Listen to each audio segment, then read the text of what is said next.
O que é felicidade? É só folhear algumas páginas do dicionário e encontramos uma definição: qualidade ou estado de feliz, bom, êxito, sucesso. Mas será mesmo que essas poucas palavras dão conta de explicar esse sentimento que é tão complexo? A ideia de felicidade não é recente. Ela acompanhou o ser humano há muito tempo. Faz parte da sua história. Basta olhar para a disciplina que sempre se dedicou a investigar o nosso pensamento, a filosofia. Para Aristóteles, a felicidade é o motivo por trás de todas as razões humanas. Não que buscar somente as boas emoções seja um dever, mas para o filósofo grego, ser feliz era praticar a virtude. E as reflexões da filosofia não param por aí. Descobrir a fórmula da felicidade é um desafio até hoje.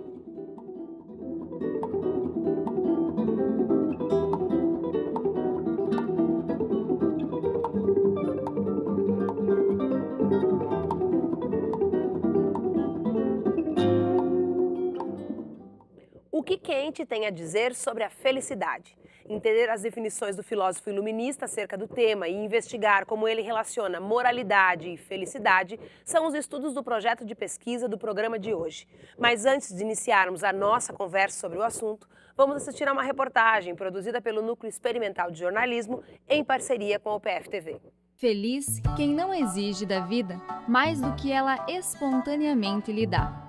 Estaria refletida nas palavras do poeta Fernando Pessoa a fórmula da tão procurada felicidade? Será que existe de fato uma receita para ser feliz? Para o psiquiatra Cláudio Wagner, a felicidade está nos detalhes da vida. Eu acho complicado, dizer que existe uma fórmula para a felicidade. Eu acho que a felicidade está nas pequenas coisas, nos planos, nos objetivos que nós traçamos na nossa vida, no nosso dia a dia. E ir ao encontro, realizar essas atividades, esses objetivos, é que pode nos trazer felicidade. Para o psiquiatra, os antidepressivos, chamados pílulas da felicidade, podem prejudicar a saúde e causar dependência. Infelizmente, a medicina não inventou uma pílula, um medicamento que nos traga felicidade. O que acontece é que alguns antidepressivos apresentam um efeito colateral chamado de virada maníaca ou virada hipomaníaca, que faz com que o indivíduo fique mais alegre do que o habitual, mais falante, mais ativo, mas isso é um efeito colateral nocivo para o paciente e para os seus familiares.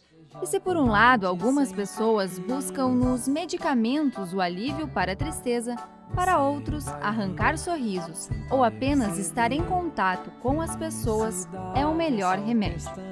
Betinha e Giancarlo, há 4 meses, visitam as crianças e idosos residentes na Fundação Lucas Araújo. Não sei se é o riso mesmo, ou se é esse amor e essa humanidade que a gente dá para as pessoas, que faz bem, sabe? Porque tem uns que não acham a gente engraçado, nada. É verdade, bem isso.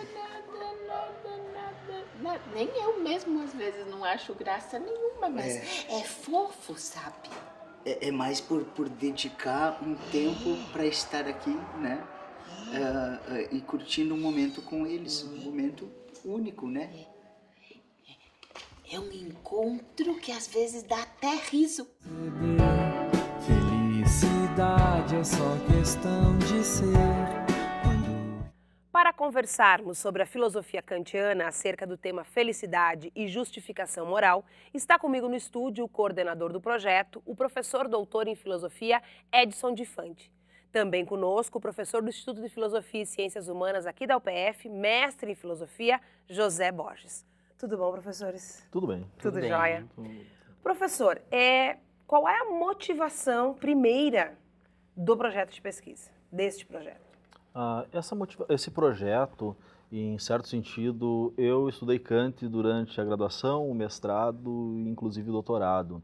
E no meu mestrado eu estudei a felicidade em Kant, E quando eu pensei em institucionalizar um projeto aqui na instituição, no ano de 2011, por que não trabalhar com o Kant, que eu achei uma carência muito grande de estudos em termos de projetos institucionalizados no que diz respeito à filosofia kantiana, e na medida em que você pensar em estudar a ética, que é a minha área, e trazer a felicidade ao mesmo tempo é um assunto que também chama mais a atenção de outras pessoas também, não somente no que diz respeito aos acadêmicos de filosofia, colegas de área. Professor, muitos filósofos e não filósofos falam sobre felicidade. E a felicidade parece hoje um desejo, né, da sociedade. Quer dizer, nós queremos ser felizes. O que é que Kant tem a dizer sobre felicidade? O que seria a felicidade para ele? Tá, em primeiro lugar, a felicidade ela é uma inclinação universal, por assim dizer, de todos nós seres humanos. Todos nós temos uma tendência à felicidade, buscamos constantemente a felicidade ou queremos a felicidade, né? Mas aí o que o Kant coloca, eu acho muito interessante, no sentido que ele coloca a felicidade não passa de um ideal da imaginação, né? E parece que na contemporaneidade, né, que todo mundo está à busca da felicidade, todas as pessoas, né, parece que ninguém se dá conta que a felicidade é um ideal. Nós temos momentos que são prazerosos, outros não tão prazerosos, outros... Mas a plenitude dessa sensação, ela é... Kant coloca que na vida terrena nós não vamos conseguir. E aí, independente da perspectiva dele sobre isso, mas pensando um pouco no nosso dia a dia, né? Se é uma coisa do nosso imaginário e é uma coisa que a gente não vai conseguir atingir na sua plenitude, isso não gera um pouco de frustração? Gera. Até nós podemos pensar aí os problemas relacionados à depressão na atualidade. Ou seja, é algo que vem crescendo cada vez mais. Eu acredito que as pessoas ainda não racionalizaram esse sentido, que a nossa vida, de certa forma, é uma espécie de antagonismo, que nós podemos dizer, momentos prazerosos e momentos desprazerosos, e a felicidade está baseada nessa... No acúmulo de prazeres. Prazer e desprazer, né? E a filosofia, sobretudo a filosofia antiga, né, ela, como você falou, Aristóteles, né, Platão, pois Aristóteles dá uma complementada bem melhor, né? Não vale tudo, né? É necessário nós irmos mais a fundo, né? Quando nós falamos de felicidade, né? A felicidade não é um mero...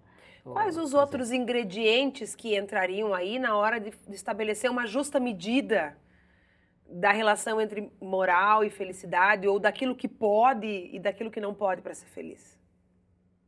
Agir corretamente, né? Ainda nos pautando por Kant, né? Se nós pensarmos no Aristóteles, agora que o colega José trouxe, né, nós vamos pensar aí, a felicidade é o fim último do ser humano, né, a felicidade justifica e ao mesmo tempo é o fim, mas não é qualquer felicidade, né, essa felicidade está diretamente atrelada à virtude, né. Se nós pensarmos no Kant aqui, o indivíduo tem que, na maioria das vezes, abrir mão da felicidade, abrir mão do prazer para agir corretamente.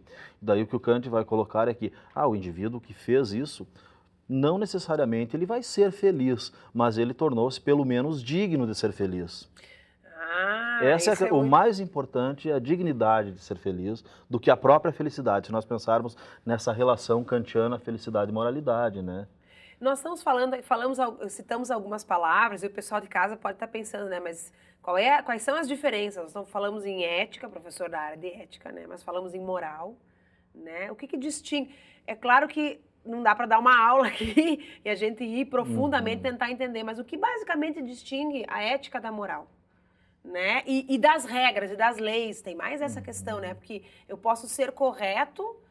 Ser correto significa seguir as leis, ou eu posso ser correto sem seguir as leis? O que é o correto em relação àquilo que a sociedade estabeleceu como norma? Né? A gente poderia falar basicamente, né, que moral está relacionado, né, pela etimologia da palavra, né, a costumes, costumes, né? Então a moral é muito relativa a um lugar, cada lugar, comunidade, sociedade. Tá? A moral lida com normas. Né? Normas são prescrições para agir. Faça isso, não faça aquilo, né? E essas normas têm por base os valores daquela comunidade. Então, quando eu digo isso é imoral, é porque isso vai ao encontro, vai de encontro. Isso vai estar ferindo o código de moralidade, o código de normas. Por aquele grupo de pessoas. Exatamente. Tá? Okay. Agir moralmente é seguir o código, agir imoralmente é ir contra esse código. Mas o que é ética? A ética, ela não pode se confundir com a própria moral. Porque se ética e moral for a mesma coisa, então todas as ações praticadas naquele grupo serão... Vão ser iguais a todos os outros grupos e o grupo Sim. não vai ter a sua identidade enquanto grupo cultural. Não, exatamente. Assim, a ética, ela é uma reflexão sobre a moral. A ética, ela está acima da moral. Ela reflete sobre a moral. Moral é o que nós fazemos, né? São as nossas ações. A ética é uma reflexão sobre as nossas ações e a ética, ela não nos oferece tanto normas, mas sim princípios para se avaliar as nossas ações, né? Então, a ética trabalha com princípios amplos, princípios de alcance universal. Então, a moral é uma coisa mais palpável, né? Sim. Parece estar mais Sim. próxima do nosso dia a dia, quer dizer, é aquilo Eu que a diria- gente convenciona e estabelece como norma e começa a seguir. Algo vivido. A Sim. praxis. Sim, Praxis. sim, exatamente. Ok. E a felicidade não pode, então, não podemos chegar à felicidade sendo imorais. Não poderíamos chegar à felicidade sendo imorais. Essa é uma ideia muito antiga, né? Platão, mestre de Aristóteles, vai falar sobre isso, né? Muito embora você possa ter pessoas que façam ações, né, que prejudiquem outras e que isso vai deixar ela, digamos, feliz. Isso poderia entrar no cenário das patologias, por Sim. exemplo. Mas, em última instância, né, o Platão vai argumentar que não, né? A virtude suprema que daria felicidade seria a justiça, né? Então, a pessoa injusta, ela não atingiria não seria feliz. Esses conceitos, eles são todos pensados e debatidos na filosofia, porque a filosofia tenta entender o nosso mundo, né, e arranjar algumas explicações, podemos dizer assim. São em relação sempre ao homem e ao homem em relação a esse outro? Sim, Sim. ao homem Em em sociedade. sociedade. Né? Porque se nós pensarmos por que da ética, a ética está aí porque nós vivemos em sociedade, né? Se vivêssemos isolados, nós não precisaríamos de ética nem de moral. Poderíamos fazer o que bem entendêssemos, né? Então, busca-se o quê? Eu coloco sempre que, de certa forma, agora há pouco você falou em leis, né? Temos que fazer a devida distinção entre o que é a moral, né, em um primeiro sentido, o que é a ética e o que é o direito, né? Então, eu acredito que para nós vivermos harmoniosamente em sociedade, né, ambas se complementam, porque nós fizemos parte de um grupo no qual nós nascemos, muitas pessoas têm suas respectivas religiões, né? Nós temos a ética enquanto reflexão formal, algo pensado que oferece princípios, mas nós temos que seguir enquanto cidadãos também as normas jurídicas, né? Eu acho que uma coisa acaba complementando a outra, né? Entende-se que o direito não poderia ser imoral? Dentro da perspectiva de que as regras e as leis que ele propõe deveriam estar em consonância com aquilo que a sociedade estabelece como primordial, principal e justo e democrático e bom e Sim. virtuoso. Sim, Sim. sim. Uma das fontes do direito é a moral, né? Porque como você adotaria uma norma positiva que contraria o que na prática as pessoas fazem? Então você estaria punindo a todo momento Todo mundo. todo mundo, né? Então a moral é uma das fontes básicas assim do direito, né? Bom, gente, tá muito bacana o papo. Tem muita coisa sobre a qual nós em casa e nós aqui vocês em casa e nós aqui no estúdio podemos pensar, né? A gente vive isso, não é uma coisa tão distante, só que a gente não fala muito sobre isso, mas a gente vive as questões morais, as questões éticas e a busca pela felicidade cotidianamente, né? Então, quando vocês pensam aí e conversam aí, a gente conversa aqui e voltamos daqui a pouquinho.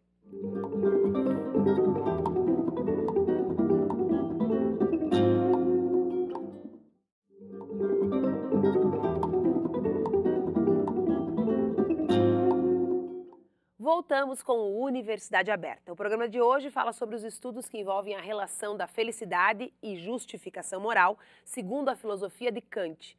Nesse segundo bloco, continua comigo o coordenador do projeto, o professor doutor em filosofia Edson de Fante e o professor mestre em filosofia José Borges. Professores, falávamos então no final do primeiro bloco sobre essa relação entre a lei, a moral, né, a ética e a questão da busca pela felicidade.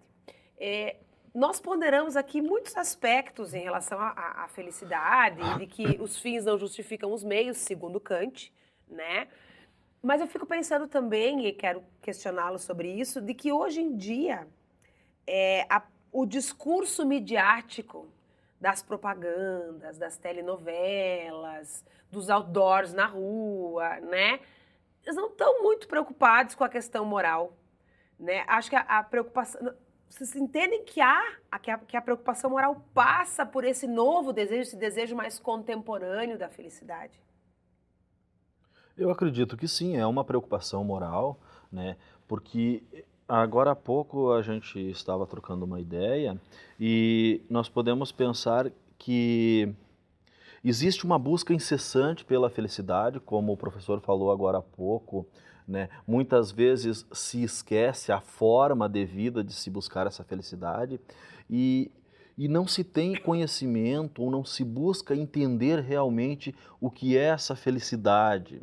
Muitas pessoas tentam explicar o que é a felicidade, mas na verdade não existe necessariamente uma definição clara, né? Essa paz de espírito, poderíamos dizer. O prazer é parte da felicidade. A felicidade, prazer está associado à felicidade. Mas não que o prazer seja a felicidade. Nós temos, não necessariamente, né? O prazer é algo ainda palpável, mais primitivo. Poderíamos pensar aqui algo instantâneo. A felicidade em si, conceitualmente, nós podemos dizer, é um ideal. Né? Nós temos sim, podemos pensar aqui em momentos de satisfação, né? Mas não necessariamente felicidade. Uma plenitude. A plenitude. Felicidade seria a plenitude, enquanto satisfação de todas as nossas inclinações da sensibilidade, que seria prazer. Essa é a definição de Kant. Né? Essa é a definição kantiana. Essa é a definição dele. De Então, Kant. como é que é? Que é a satisfação, né? A satisfação. De todas as nossas inclinações, né? Como é que o projeto, então, foi construído para fazer esse estudo? Em primeiro lugar, pensou-se no projeto, uma vez que já tinha uma base da formação anterior, né, nós pensamos aqui em estudar a moral kantiana. Né? Mas por si só, eu acho que só um projeto, moralidade em Kant, não seria uma coisa tão instigante. Eu acho que aí faltam estudos nesse sentido de relacionar a felicidade, trazer a felicidade, porque sempre que se fala em felicidade na filosofia, geralmente a gente lembra do Aristóteles, né, que tem a felicidade como fundamento, como bem supremo, lembra-se também da ética utilitarista, né, do Bentham, e o Kant é um autor que trabalhou bastante com a questão da felicidade e eu acredito que ele foi além do Aristóteles, né, ele foi, digamos que um ótimo complemento, não estou fazendo uma crítica ao Aristóteles, né? E ele foi além, eu acho que ele trouxe a ideia de felicidade, eu acho, de todos os filósofos modernos e os antigos, eu acho que o Kant é o que traz a melhor definição de felicidade. Estávamos aqui tentando lembrar de algum filósofo contemporâneo que voltasse a essa questão especificamente, né? Mas não nos ocorreu ninguém. Eu não consegui lembrar, os professores também comentaram que não. Sim. Né? Mas é um tema que atravessa muitos autores. Atravessa, né? Digamos que os comentadores da filosofia prática kantiana, praticamente todos eles voltam ao tema felicidade, essa relação felicidade e moralidade, porque não há como falar da moral kantiana sem falar na felicidade, né? O José tem uma parte nesse projeto, tem a ver com a tua dissertação de mestrado, não? Como é que isso está? Como é que tu te encaixa na pesquisa do professor? Sim, a minha dissertação de mestrado foi sobre o conceito de autonomia da vontade, que é o conceito fundante, né, da ética do Kant. E como o professor falou, quando você fala em moralidade, em agir, moral dentro da teoria de Kant, necessariamente a felicidade vai entrar. Kant vai dizer que existe uma tendência do ser humano em agir baseado na felicidade individual. É uma tendência nossa. Mas, a busca pelo prazer individual. Certo, né? Mas isso se nós adotamos esse ponto de vista, isso está totalmente em contradição com o que ele propõe, né? Que é a razão. A razão é que deve determinar o meu agir. né? Não uma razão... Isso faria da felicidade um conceito social? De uma certa maneira, sim. O Kant diz que, por exemplo, assim, nós, deveres, né? Ele coloca como dever de fomentar felicidade alheia.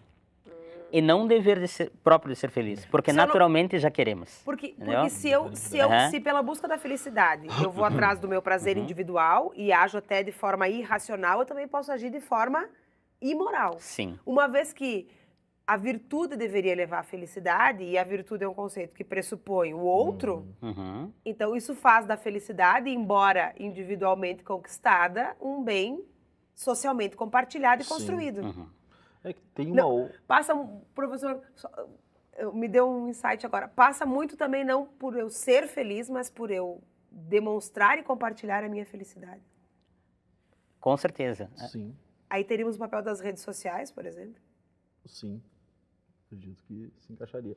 Mas, voltando à questão kantiana, só para depois a gente retoma essa questão, né? O Kant coloca, geralmente, a felicidade, contribuir para com a felicidade alheia, né? É um dever indireto, né? Não é necessariamente um dever no qual você é obrigado realmente a fazer isso, porque o importante para Kant é que você não precisa fazer ninguém feliz, você não precisa contribuir com a felicidade de ninguém, mas é bom que você faça. Desde que você não prejudique ninguém ou que contribua para a infelicidade de... Tu não é obrigado a contribuir para a felicidade, mas tu não pode contribuir para a infelicidade.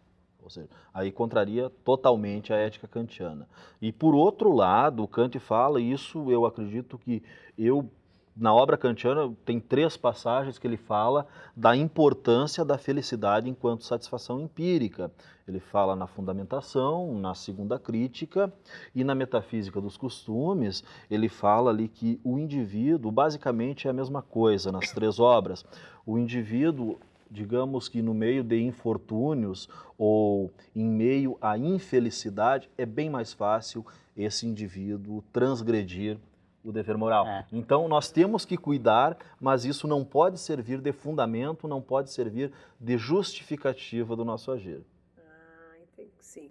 Mas temos que cuidar da própria felicidade. Mas temos que cuidar da felicidade do outro, quer dizer, da não causar infelicidade para o outro e cuidar da nossa felicidade. Que, de certa forma, acaba naquela ideia, na medida em que eu não contribuo para a infelicidade dos outros, eu ajudo. Isso seria também o princípio da virtude, então. Sim. De ser virtuoso, de ser um sujeito digno. Está associado, sim, está associado a isso. E essa questão, então, das redes sociais, né? Como, então, eu fico aí mostrando que eu sou feliz o tempo todo, postando fotos, né? Exibindo a minha suposta plenitude da felicidade publicamente, né? De alguma forma, isso é imoral? Não. Mas como isso ajuda a construir o conceito de felicidade? Eu acho que não ajuda. Eu acho que isso acaba gerando um outro problema, eu não sei, né? Porque as pessoas compartilham muito esses momentos através das redes sociais, e só esses momentos, e parece que cria-se uma cadeia que todas as demais pessoas querem mostrar justamente isso, e em certo sentido, quando não se consegue demonstrar que se está feliz, eu acho que aí começam a surgir problemas de ordem de depressão, psicológicas. Eu acho que temos alguns problemas nesse sentido, na minha opinião. Para a gente encerrar o programa, falamos aqui que, de alguma forma, não de uma forma direta, mas de uma forma indireta, não causar a infelicidade do outro e, consequentemente, contribuir para a felicidade do outro é um tipo de dever. Dever indireto, mas um tipo de dever. Ser feliz é um dever? Para Kant? Temos um dever de cuidar da própria felicidade. Temos o dever de cuidar da própria felicidade. Sim. Eu acho que em Kant é interessante, né, a ideia de que não é digno ser feliz, não, às custas da infelicidade alheia. Eu acho que essa é uma ideia bem interessante, né? Ninguém pode ser feliz às custas da infelicidade alheia. Então, sempre as minhas ações devem estar adequadas a essa ordem geral, né? Não só o indivíduo. Bom, se você aí de casa, como eu aqui, em alguns momentos teve que puxar um pouco o raciocínio para acompanhar a volta que os professores fazem nesses conceitos que, embora estejam presentes no nosso dia a dia, não fazem parte das nossas conversas cotidianas. Eu acho que essas últimas duas questões aqui ficam bem claras para mim e para vocês, né? Pelo menos segundo esse filósofo, né? Não dá para ser feliz às custas dos outros, né? E os fins não justificam os meios, né? Especialmente se tu for ser imoral para então obter a felicidade, você não seria digno da felicidade que você obtém. Isso nos dá bastante coisa para pensar. Professor José, muito obrigada. Professor Edson, muito obrigada. Voltamos no próximo Universidade Aberta para falar um pouquinho mais sobre felicidade, infelicidade, razão, emoção, né? Tem vários filósofos que vão se preocupar com essas questões e outras, né, sobre quem somos. As perguntas que a gente faz na escola, né, quando a gente não entende muito bem o que é filosofia, quem somos, de onde viemos, para onde vamos, né? E a gente vai desvendando e entendendo um pouco dessa aspecto da vida que nos é tão caro e tão importante, né, que é a filosofia, que é se preocupar com os nossos pensamentos, né, e tentar entender o mundo ao nosso redor. E convido você para nos acompanhar sempre aqui no UniAbertas. Essa e outras pesquisas desenvolvidas na universidade. Se você quiser assistir a esse e outros programas novamente, procure pelo nosso canal no YouTube ou no site nextjor.com.br. Semana que vem nós voltamos. Até lá!